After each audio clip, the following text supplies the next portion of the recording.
Sa dami ng pinagdaanan mo, sa dami ng pagsubok na dumaan sa buhay mo, ilang beses ka nang nasaktan, ilang beses ka nang nadapa, ilang beses ka nang umiyak, ng tahimik, nang walang nakakaalam.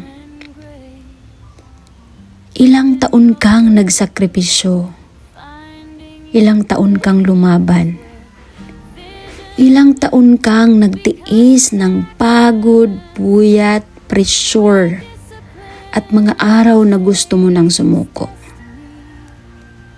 Pero, pinili mo pa ring tumayo.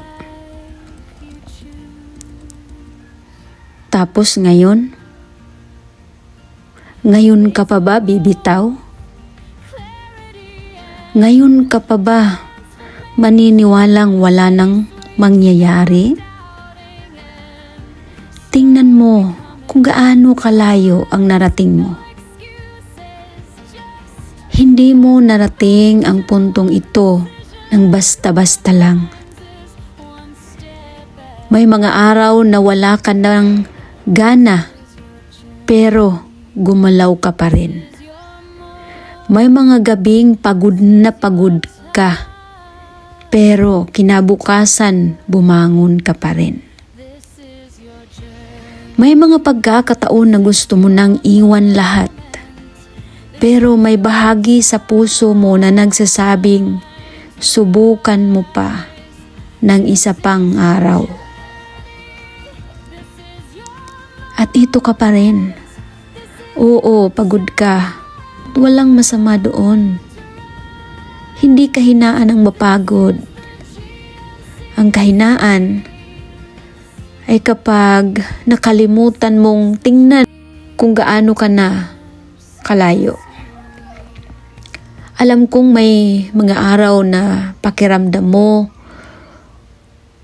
wala kang progreso. Parang ang tagal, parang wala pa ring nangyayari. Parang ang dami mong ibinigay pero kulang pa rin. Pero tandaan mo, hindi lahat ng paglago nakikita agad. May mga panahong tahimik ang progreso. May mga panahong ang ginagawa mo ngayon ay pundasyon pa lang ng bagay na darating.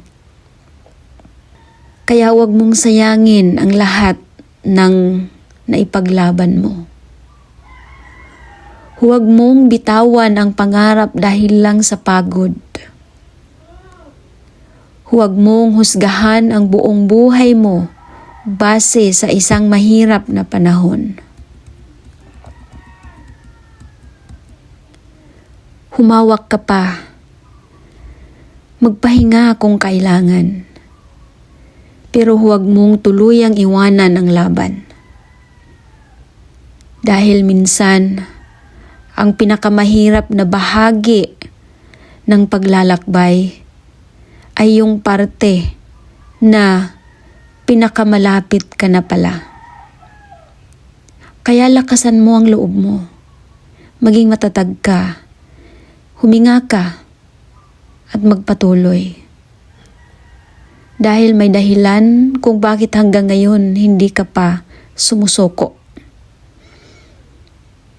At baka yung bagay na matagal mo nang hinihintay, mas malapit na kaysa sa iniisip mo. Kaya huwag bumigay.